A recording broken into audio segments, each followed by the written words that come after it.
Outside of Oaxaca is the village of Teotitlan del Valle, famous for its rug weaving.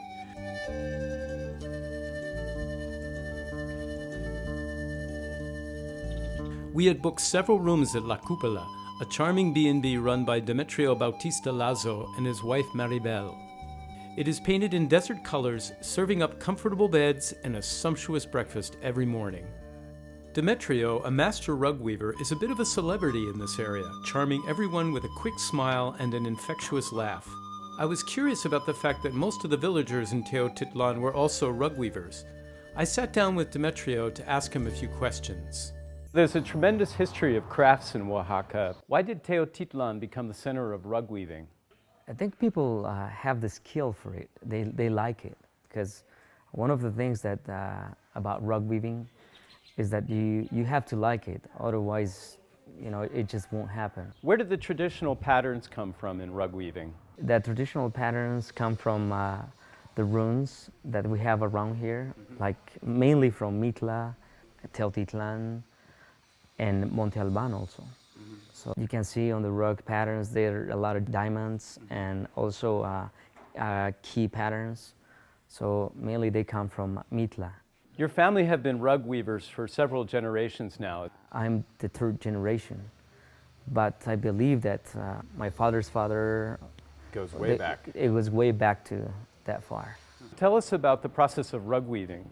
Everything starts from scratch. Like some of the wool, we get it from a town that is called Chichicapan. It's a town in west part of here. They do the hand carding and spinning for us. How they bring it, it's into a ball, and then we make it into a skein. We washed it to take the lanolin out, and then it's ready to dye with it. What about the dyes? What are some of the plant matter used for the different colors? We use cochineal for reds, which are bugs that grows on prickly pear cactus. It's right there. See?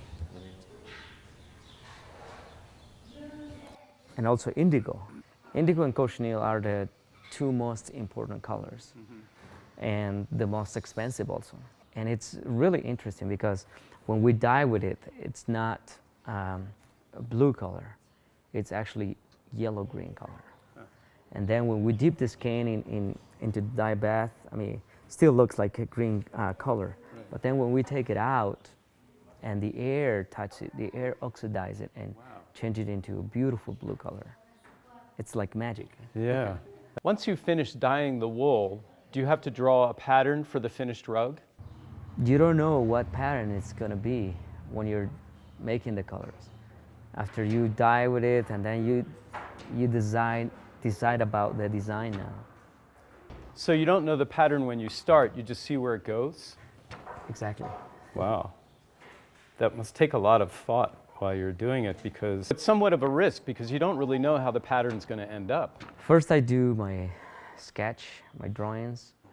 Depends if it's a geometrical pattern or a pattern that it will have curves. Patterns with curves are the most intricate or hard to make.